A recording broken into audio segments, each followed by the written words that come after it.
Hello everyone and welcome back to my Warhammer 40k guides. I am Brady and today I would like to discuss the difference between a WAAC player and a competitive player.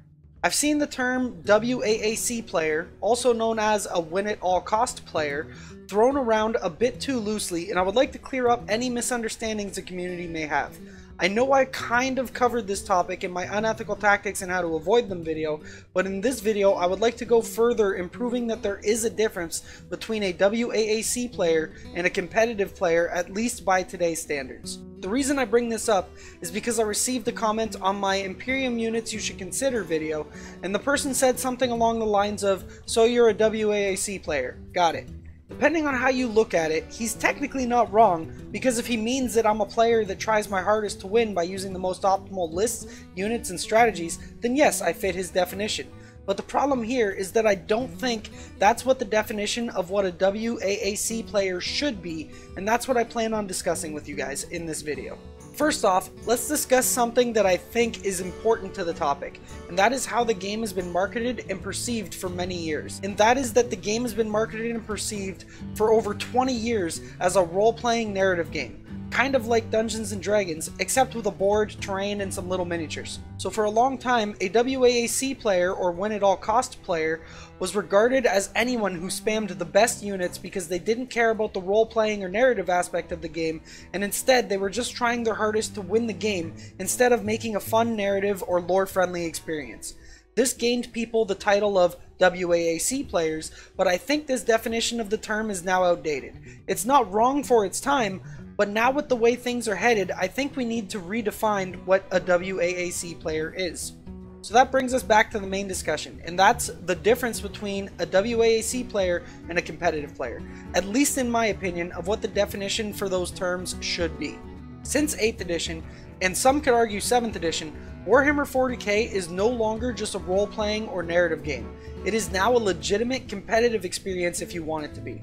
I explained this in my most recent video talking about why I think Warhammer 40k is now a competitively viable game. Check it out if you're interested.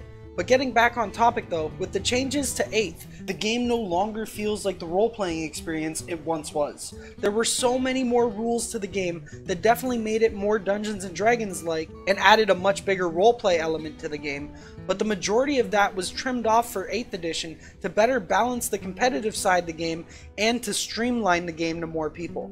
Now what streamlining did was bring in people from all sorts of places, like Magic the Gathering, League of Legends, Dota, STARCRAFT, and many other competitive games, because Warhammer 40k has always been compelling. Just a lot of people wanted to play a competitive game and not some role-playing bloated mess. Because of this change, the competitive community is growing extremely fast, and the narrative community is also growing, but not at the same rate. Most of the people I've met who have started playing the game in 8th edition care more about competition than they do about the lore, which is something that couldn't have been said 3 or 4 years ago about previous editions. I feel the game now has two separate communities, which is the old and the new, the narrative and the competitive. Sometimes those overlap and you get people like Steve from Mini Wargaming who like to play competitively but also love the lore, but for the most part, the people I meet are usually one or the other, a narrative player or a competitive player. So now, because of this growing competitive community, and because the game is so much more different than it once was, what people once considered win at all costs is now just being competitive. Calling someone who makes an optimal list and plays strategically a WAAC player is the equivalent of calling a Magic the Gathering player a WAAC player because he built a net list based off of a deck that won the most recent major event.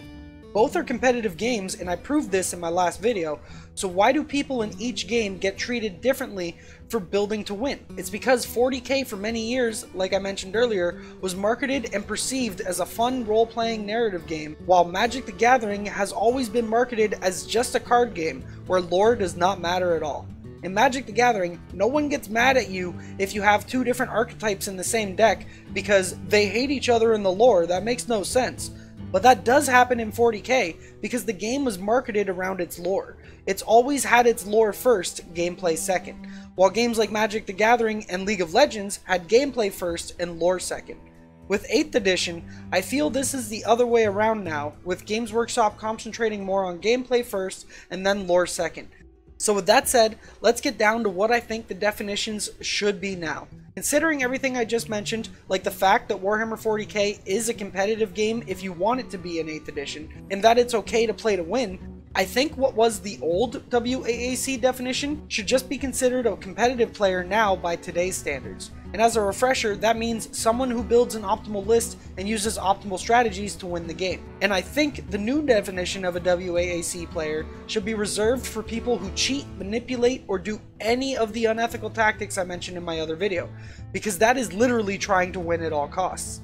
The reason I would like this change is because calling someone a WAAC player has a very bad connotation to it, and it gives some players a bad rep that they don't necessarily deserve. Playing a game competitively and to the best of your ability should never be looked down on, and it might deter people from becoming competitive. Instead, save the use of WAAC to describe the worst players that deserve it. The ones that cheat, lie, and do literally anything they need to try to win the game. Those are the real WAAC players. If you don't agree with my definitions, that's okay. If you don't like the fact that Warhammer 40k is now heading in the competitive gaming direction, that's okay too. You can always find like-minded people who enjoy the narrative side of the game, and you can always play games against them. There are also narrative campaigns and other things you can do to quench your thirst for 40k narrative. And if you're upset and think that this new competitive direction is bad for the game because some people just want to go to a tournament to have fun and not necessarily to compete, then I disagree, because I think in tournaments, competition should always come first, and then socializing and having fun second. The definition of fun is subjective here as well, because what you find fun at a tournament might be different from what I think is fun, especially if you're just there to socialize because that's what you enjoy doing.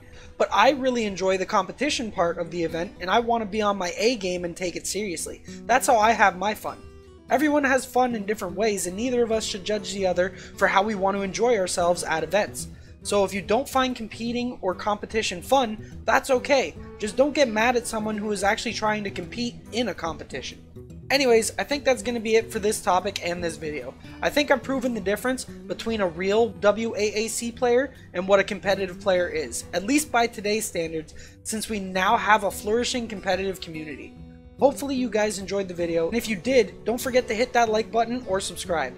And if you've subscribed already but want to help support the channel even further, you can do so on Patreon. The link is in the description. Thanks for watching, and I'll see you guys in the next one. Happy wargaming.